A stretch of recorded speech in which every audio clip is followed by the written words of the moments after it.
بچوں، آج میں آپ کو چوہے اور شیر کی کہانی سناؤں گی۔ ایک گھنے جنگل میں ایک شیر رہتا تھا۔ وہ جنگل کا بادشاہ تھا اور سب جانور اس سے ڈرتے تھے۔ جب وہ دھاڑتا تھا تو پورے جنگل میں خاموشی چھا جاتی تھی۔ اسی جنگل میں ایک ننھا سا چوہا بھی رہتا تھا۔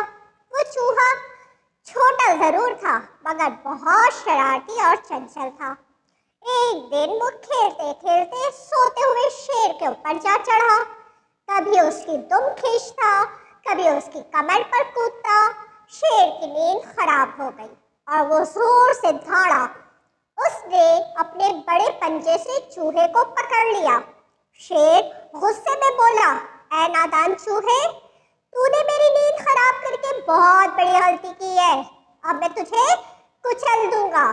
چوہا بیچارہ کانپنے لگا اور بولا، بادشاہ سلامت، مجھے معاف کر دیجیے، میرا مقصد آپ کو تنگ کرنا نہیں تھا۔ اگر آپ مجھے چھوڑ دیں گے تو ایک دن میں بھی آپ کے کسی نہ کسی کام آ جاؤں گا۔ شیر یہ سن کر ہنس پڑا اور بولا، ہا ہا ہا، تم میرے کام آؤ گے؟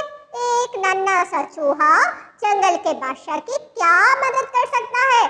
یہ کبھی ممکن ہے؟ لیکن پھر بھی آج میں بہت خوش ہوں، اس لیے میں تمہیں چھوڑ دیتا ہوں۔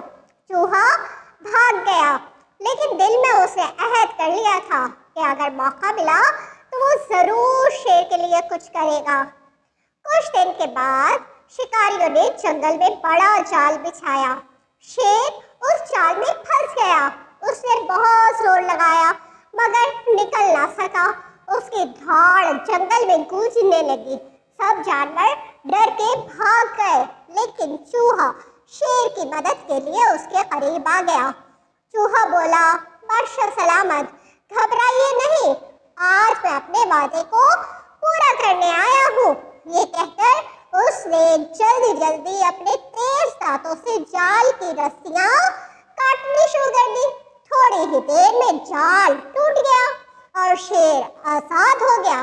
شیر نے شکریہ ادا کیا اور کہا، ننھے دوست، آج تم نے ثابت کر دیا کہ چھوٹا ہو یا بڑا یہ بات اہم نہیں، بلکہ اصل طاقت نیک نیتی اور ہمت میں ہوتی ہے۔ چوہا مسکرا کر بولا، اس لیے کبھی کسی کو حقیر نہیں سمجھنا چاہیے۔